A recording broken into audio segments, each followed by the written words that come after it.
میرے مصطفیٰ دعوت و ہدایت کی ایک ہنسی شفق لے کر میرے مصطفیٰ میرے مصطفیٰ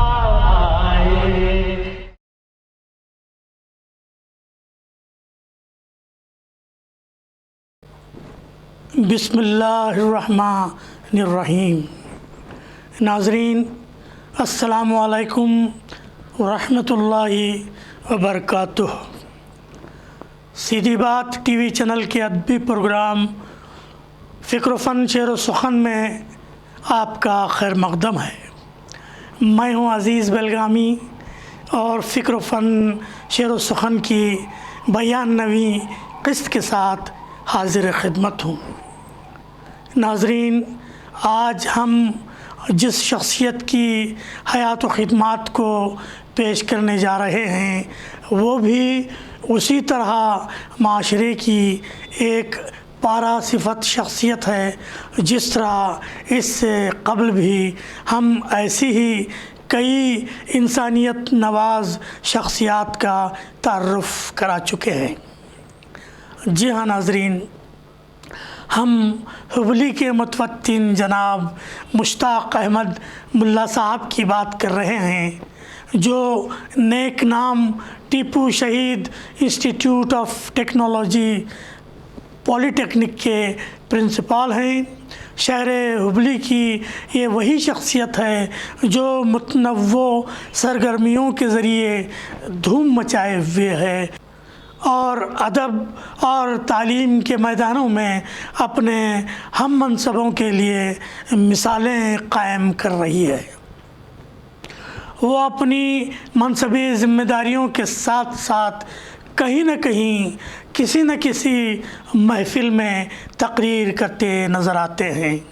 کبھی ان کے مضامین ریاست کے معروف اخبارات میں خصوصاً روزنامہ سالار میں دعوت فکر دیتے نظر آتے ہیں، تو کبھی ان کی کارکردگیوں کی رودادیں نہ صرف اردو پریس بلکہ کنڑی اور انگریزی قومی پریس میں بھی بڑی سرخیوں کے ساتھ شائع ہوتی رہتی ہیں۔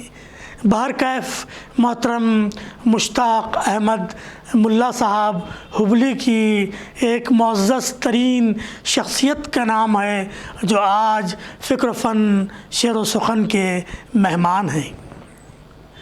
ناظرین، محترم مشتاق احمد ملا صاحب نے اپنی پرائمری تعلیم قصاب محلہ اردو اسکول ہبلی سے مکمل کی اور Anglo Urdu high school Hubli سے اپنی ہائی اسکول کی تعلیم مکمل کرنے کے بعد پی یو سی کی تعلیم کوتمبری کالج ہبلی سے مکمل کی۔ پھر کے ایچ کے انسٹیٹیوٹ آف انجینئرنگ ہبلی سے الیکٹریکل انجینئرنگ میں ڈپلومہ کے حصول کے بعد سن 1984 عیسوی میں ٹیپو شہید انسٹیٹیوٹ سے بطور استاد وابستہ ہوئے۔ کالج کے گورنمنٹ گرانٹ ان کوڈ میں شامل کیے جانے کے بعد سن 2000 عیسوی میں جناب مشتاق احمد ملا صاحب پرنسپل کے عہدے پر فائز ہوئے اور سن 2006 عیسوی میں انہیں ترقی دے کر گریڈ اول پرنسپل بنایا گیا۔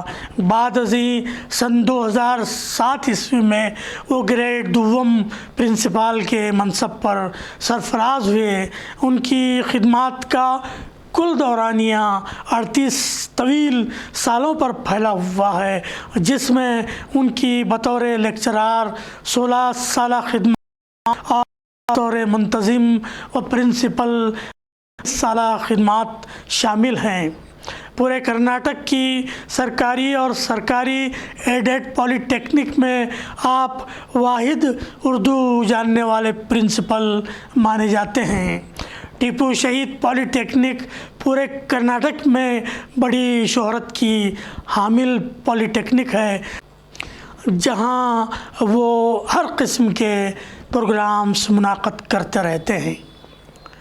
جیسے یوم قومی یکجہتی، ہفتہ فرقہ وارانہ ہم آہنگی، یوم قومی تعلیم، یوم شہادت، یوم انجینئرس، یوم اساتذہ، سواریوں کا عالمی دن، یوم آئین یا کانسٹیٹیوشن، اور دیگر تمام معلوماتی پروگرام جو طلباء کے لیے مفید ہیں اور ان کی کردار سازی میں ممد و معاون ثابت ہوتے ہیں، یہ سارے پروگرام سیمینار منعقد کرنے، سمپوزیم اور ٹیکنیکی پہلوؤں پر توسیعی لیکچرز کے علاوہ ہیں۔ یہاں تک کہ محکمہ ٹیکنیکل ایجوکیشن بنگلور کے عہدیدار ادارے میں پروگرام منعقد کرنے اور پرنٹ میڈیا میں وسیع تشہیر دینے کے لیے ان کی کوششوں کو سراہتے ہیں۔ یہاں تک کہ بنگلور کے ٹیکنیکل ایجوکیشن ڈپارٹمنٹ کے ان کے افسران بھی ادارے میں پروگراموں کے انعقاد اور پرنٹ میڈیا میں ان کی وسیع تشہیر کے لیے ان کی کوششوں کی ستائش کرتے ہیں۔ مشتاق احمد ملا صاحب 1984 عیسوی ہی سے ہی قلم و کرتاس سے وابستہ رہے ہیں اور اپنے تخلیق کردہ مضامین کو اخبارات میں شائع بھی کرواتے رہتے ہیں۔ اس کے علاوہ وہ ادبی سرگرمیوں میں بھی حصہ لیتے رہتے ہیں۔ ادارہ فروغ ادب ہبلی کے نائب صدر ہیں۔ دیگر کالجوں میں بطور مہمان خصوصی شرکت کرتے رہتے ہیں۔ قرب و جوار کے پولی ٹیکنکس میں تکنیکی موضوعات پر سیمینار کے افتتاح کے لیے موصوف کو مدعو کیا جاتا رہا ہے۔ کراڑ ہائی اسکول مہاراشٹرا میں بھی انہیں مولانا آزاد کی تعلیمی خدمات کے موضوع پر تقریر کے لیے مدعو کیا جا چکا ہے۔ مشتاق احمد ملا صاحب جس طرح ایک لہیم شہیم شخصیت کے مالک ہیں اور کسی بھی بھیڑ میں سے ان کا قد باہر نکل آتا ہے، اسی طرح وہ اپنے فکر و فن اور علم و فضل کی بلند قامتی کے سبب اپنی تحریروں، اپنی تقریروں میں اپنی انفرادی صلاحیتوں کے ذریعے اپنے قارئین و سامعین کو چونکا دیتے ہیں۔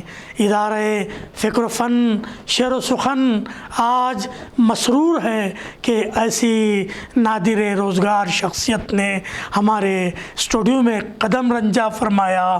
آئیے ہم ان سے ایک گفتگو کر لیتے ہیں۔ محترم مشتاق احمد ملا صاحب، ہماری بزم فکر و فن شعر و سخن میں آپ کا خیر مقدم کرتا ہوں۔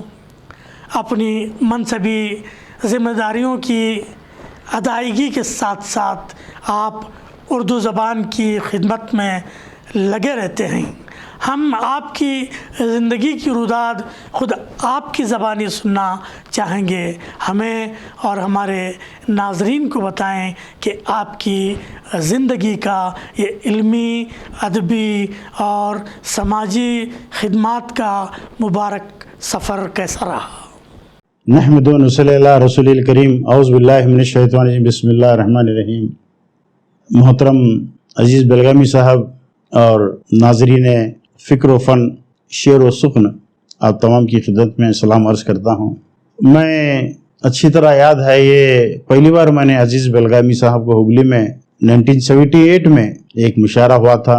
شہر کے اس وقت ٹاؤن ہال بڑا ہال ہوا کرتا تھا۔ میں نے عزیز بلگامی صاحب کو اس مشاعرے میں سنا۔ چونکہ لمبا بہت 40 سال سے زائد کا عرصہ ہوا، کلام انہوں نے کیا پڑھا تھا ذہن میں نہیں ہے، البتہ ان کی اشعار پر سامعین نے دل کھول کر داد تحسین دی۔ بار بار مکرر کی صدائیں گونجتی اور بار بار ناظم اجتماع کو انہیں اپنا کلام سنانے بار بار مائک پر بلانا پڑتا تھا۔ پھر 15-20 روز پہلے ان کا ایک میں نے پروگرام دیکھا جس میں انہوں نے اردو زبان کی تاریخ کا بڑے اچھے انداز میں اس کو سامنے رکھا۔ میں نے مبارکباد دی۔ پھر ان کے میرے درمیان ربط قائم ہوا تو انہوں نے بتایا کہ وہ مجھ پر کوئی پروگرام، تعارفی پروگرام منعقد کرنا چاہتے ہیں۔ تو میں نے معذرت کر لی کہ، اور واقعتاً میں اپنے آپ کو اس اہل بھی نہیں سمجھتا کہ مجھ پر کوئی تعارفی پروگرام کیا جائے، تو انہوں نے اصرار کیا. پھر مجھے لگا کہ مجھے حامی بھر لینی چاہیے، تو میں اس طرح آپ کے سامنے حاضر ہوا. محترم بلگامی صاحب، آپ نے سوال رکھا ہے کہ میرا علمی اور ادبی سفر کیسا رہا. تو میری تعلیم جو ہے اردو میڈیم سے بھی، اور سچ پوچھیے تو میں نے اردو نصابی کتب سے زیادہ رسالے اور میگزین کے ذریعے میں نے حاصل کی. میں آپ کو واقعہ بتاؤں کہ میں جب 6ٹھی جماعت میں تھا تو اس زمانے میں کھلونا، نور، ان سے ہوتے ہوئے شمع تک پڑھنے کی جو فلمی رسالہ ہے وہ لائبریری میں بیٹھ کر چھپ کر وہی پڑھا کرتے تھے. اور اس میں یہ ہوتا تھا کہ اس میگزین میں جس ماہ میں پیدا ہوئے جو فلمی اداکار ہیں، ایکٹریسز ہیں، ان کے نام اور پتے جو ہے وہ شائع ہوتے تھے. تو دیکھیے، میں 6ٹھی جماعت کا طالب علم، میں نے ایک ایکٹر کا ایڈریس نوٹ کیا، پھر پوسٹ آفس گیا. اس زمانے 5 پیسے کا پوسٹ کارڈ ہوا کرتا تھا. فرام ایڈریس تو میرا گھر کا پتہ لکھا، اور ٹو ایڈریس جو لائبریری سے لکھ رہا تھا وہ لکھا، اور پتہ نہیں مبارکبادی کے طور پر کچھ لکھا.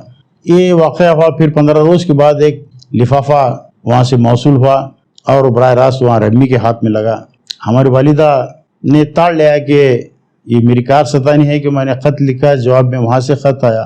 ایک تو اس خط میں ایک تو صداکار کی تصویر تھی، انگلش ٹائپڈ لیٹر تھا، پھر اس میں شکریہ کا ذکر تھا، پھر آنے والی فلموں کے 2-4 پیجز تھے. تو میری والدہ ناراض ہوئی، کافی سازش ہوئی میری کہ اس 6ٹھی جماعت میں یہ ہے اور بامبے تک جو ہے یہ خط و خطابت کا سلسلہ رکھا ہے، پھر پتہ نہیں آگے کیا گل کھلائے گا.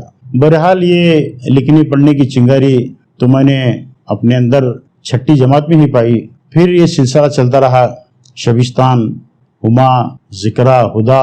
پھر ایک دور آیا کہ ابن صفی کی کتابوں کے دیوانے ہو گئے، اور قریباً ابن صفی کی پوری کتابیں پڑھ ڈالیں. پھر اس کے بعد تحریکی لٹریچر کو پڑھنے کا موقع ملا. یہاں ذہن و فکر میں پختگی آ گئی، بالغی حاصل ہو گئی. بہرحال یہ جو میں نے کچھ مطالعہ کیا یہ میرے لیے بہت فائدہ مند رہا.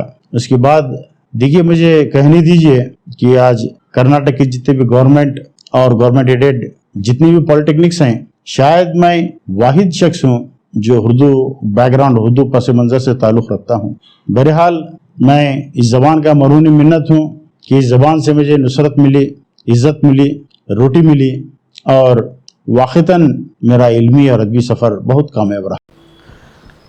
ماشاءاللہ مشتاق احمد ملا صاحب، آپ کی روداد زندگی کے بارے میں جان کر خوشی ہوئی.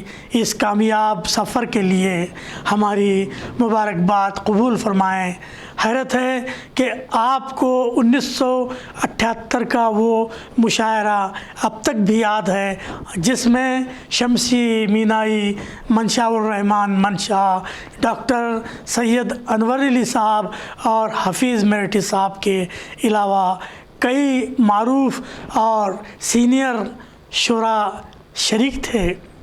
میں نے جو غزل پڑھی تھی اس کا مطلب یہ تھا کہ مجھے سنو کہ میں ادنا سہی وہ اعلیٰ ہے، در خیال میرا آج کھلنے والا ہے. بہرکیف مشتاق احمد صاحب، آپ ایک پرنسپل ہیں.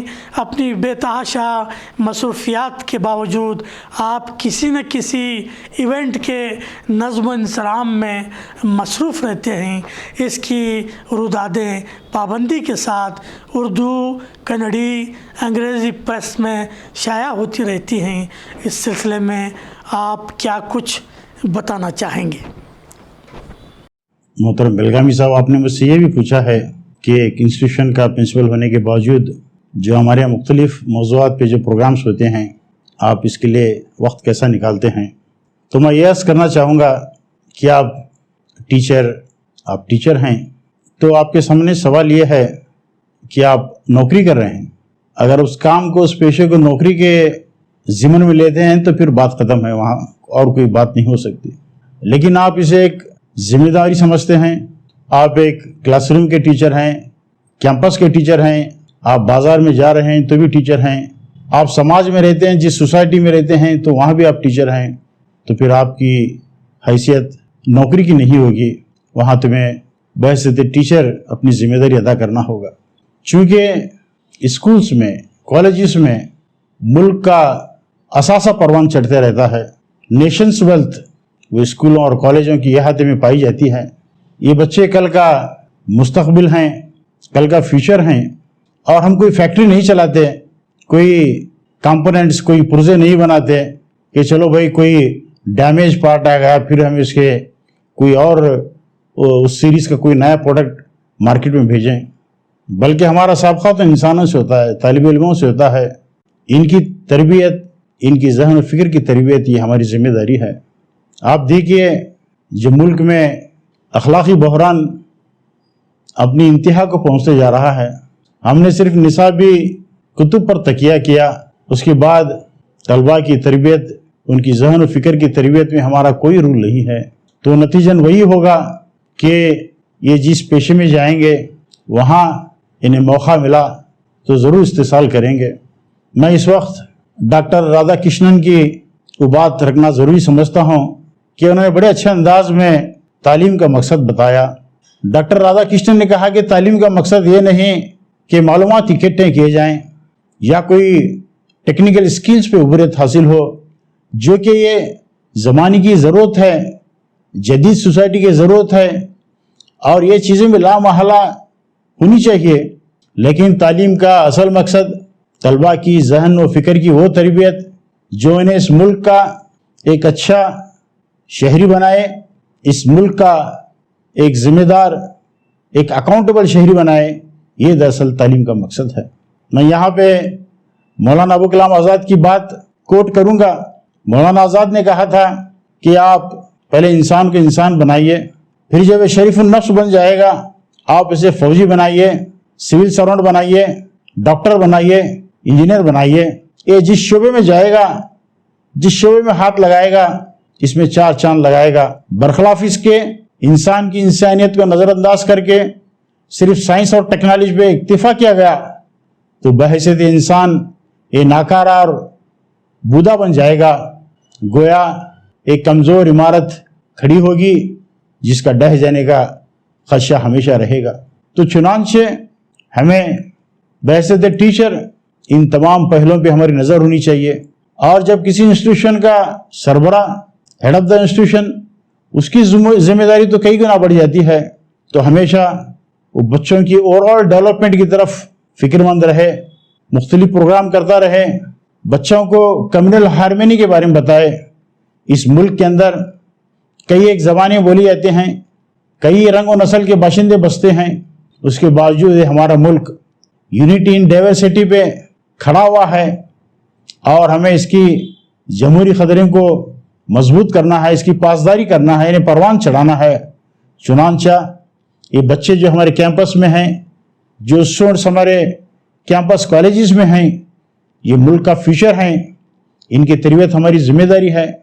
ان کے اندر ہمیں وہ چیزیں لائیں کہ کمیونل ہارمونی کس طرح پروان کی جاتی ہے، اور ہمیں بتائیں کہ کس طرح سوامی وویکانند نے شکاگو میں جب ایڈریس کیا بردرز اینڈ سسٹرز، ایک انہوں نے یونیورسل بردرہڈ کا نقشہ پیش کیا، یہ بچوں میں ہمیں چیز بتانی چاہیے۔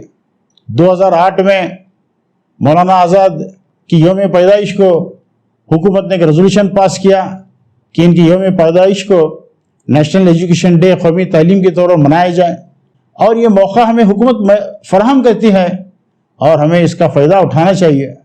ہم بچوں کو بتائیں کہ مولانا آزاد کی تعلیمی خدمات کیا ہیں۔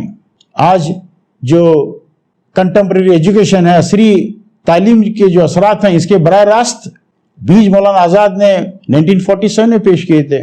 ہماری نیشنل ایجوکیشن پالیسی 1986 یہ مولانا آزاد کی ذہن کی اوپر تھی جو انہوں نے 1947 میں پیش کی تھی۔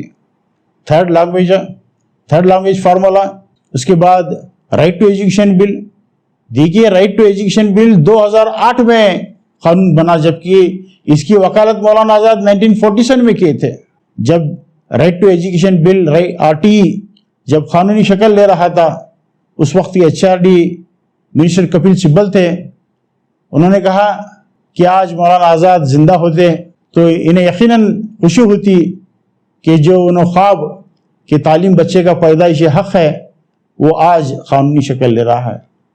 مولانا آزاد 1951-52 میں EGC کو قائم کیا، AICT all India council for technical education structure کو ری آرگنائز کیا، کئی کمیشنز، مدلیار کمیشن، BG کھیر کمیشن، یونیورسٹی گرانٹ کمیشن قائم کیے تاکہ اس وقت اور آنے والے سالوں کی تعلیمی ضروریات کو اس میں خیال رکھا جائے۔ یہ تمام چیزیں جو ہے ہمیں بچوں کو بتانا چاہیے اور یہ ہماری ذمہ داری بھی ہے۔ پھر دیکھیے جب یہ چیزیں بچوں کو بتاتے ہیں اور پرنٹ میڈیا میں بات چلی جاتی ہے تو پرنٹ میڈیا بھی اسے صلاح ہے کہ بھائی اس میں تو سماج کے لیے، سوسائٹی کے لیے بہت سی اچھی باتیں ہیں، تو اس طرح جو ہے انگریزی، کنڑا، اردو اخبارات میں اس کی تشہیر ہوتی ہے۔ اور بہرحال یہ وقت جو ہے یہ اس طرح کی جو ایکٹیویٹیز ہیں تعلیمی اداروں میں ہوتی رہنی چاہیے، میرا یہ خیال ہے۔ اور یہ ضروری بھی ہے کہ تعلیمی اداروں سے سماجی تقاضوں کو پورا کیا جائے اور ینگر جنریشن کو، نئی نسل کو ماضی سے جوڑا جائے، کہ بتایا جائے کہ کس طرح ملک بنا۔ سردار ولبھ بھائی پٹیل جنہوں نے ملک کی آزادی کے بعد اس ملک میں جو ہے 500 سے زائد پرنسلی اسٹیٹ تھے، انہیں یکجا کیا۔ تو یہ ہماری تاریخ ہے۔ ہمیں بہت سارے سرکولرز جو گورنمنٹ UGC، AICT، HRD کی طرف سے موصول ہوتے ہیں کہ آپ یہ پروگرام کیجئے، بچوں کے اندر تمام چیزوں کو انکلکیٹ کیجئے، تو ہمیں چاہیے کہ ہم ان سے استفادہ کریں، بچوں میں جو ہے اوور آل ڈیولپمنٹ، ان کی ذہن و فکر کی نشوونما ہو، اور کل کے دن وہ ایک اچھے ڈاکٹر بنے، اچھے انجینئر بنے، ایک سول سرونٹ بنے، لیکن سب سے پہلے وہ ایک اچھے انسان بنے، اس ملک کے رسپانسبل اکاؤنٹیبل سٹیزن بنے، یہ پہلی شرط ہے۔ ماشاءاللہ مشتاق احمد صاحب، آپ نے ایک استاد، ایک پرنسپل ہونے کا حق ادا کیا، کہ امید ہے ہمارے ناظرین خصوصاً ہمارے نوجوان طلبہ آپ کی اس گراں قدر گفتگو سے خوب استفادہ کریں گے۔ مشتاق احمد صاحب، اب ہم اگلے سوال کی طرف بڑھتے ہیں۔ یہ جان کر خوشی ہوئی کہ معروف شاعر اور نغمہ نگار گلزار سے آپ کی مراسلت رہی اور انہوں نے آپ کی اردو سے والہانہ محبت کی، تحریری طور پر ستائش کی۔ اس خوبصورت رابطے کا کیا پس منظر رہا اور اس سلسلے میں آپ کے جذبات و احساسات کیا ہیں؟ محترم بلگامی صاحب، آپ نے مجھ سے یہ پوچھا ہے کہ مشہور فلم ساز، رائٹر اور نغمہ کار گلزار سے جو میری خط و خطابت ہوئی، اس کا پس منظر کیا رہا ہے۔ ایک دلچسپ واقعہ ہے، پچھلے کچھ ماہ پیشتر میں یوٹیوب پر جشن ریختہ پروگرام میں گلزار صاحب کا انٹرویو دیکھ رہا تھا۔ دوران انٹرویو گلزار صاحب نے بتایا کہ ان کی اپنی مادری زبان پنجابی ہے۔ جب یہ 8ویں جماعت میں تھے تو انہوں نے اردو زبان کو آپشنل لینگویج کے طور پر اختیار کیا، اور جب مڈ ٹرم ایگزامینیشن کے رزلٹ اناؤنس ہوئے تو انہیں مڈ ٹرم ایگزامینیشن میں گلزار صاحب کو 0 مارکس حاصل ہوئے۔ جب پرچے بانٹے جا رہے تھے تو ان کے کلاس ٹیچر جو اردو پڑھایا کرتے تھے، انہوں نے کہا کہ زندگی میں نے کسی کو 0 مارکس نہیں دے سوائے اس سمپون سنگھ، جو گلزار کا اصل نام ہے اور گلزار وہ اپنا تخلص رکھتے ہیں۔ تو بھری پڑی کلاس میں گلزار نے ایک طرح سے اپنی توہین محسوس کی، اور انہوں نے ارادہ کر لیا کہ آئندہ وہ جو بھی پڑھیں گے اردو میں اور جو بھی لکھیں گے اردو رسم الخط میں۔ اور پھر سالانہ امتحان میں وہ اردو میں ٹاپ کیے۔ پھر انہوں نے بتایا کہ میں اس عمر میں بھی جو 8ویں جماعت میں نے مصمم ارادہ کر لیا تھا کہ آئندہ میں جو پڑھوں گا اردو میں اور لکھوں گا اردو رسم الخط میں، آج بھی میں اس اپنے عہد پر پابند ہوں۔ چنانچہ میں نے یہ دیکھا کہ یہ تو ایک لرننگ اسکلز کی بات ہے، تو میں نے سوچا کہ گلزار صاحب کو مبارکباد دی جائے۔ چنانچہ میں نے انہیں خط لکھا اور جشن ریختہ میں ان کے دیے گئے انٹرویو کا تذکرہ کیا، اور پھر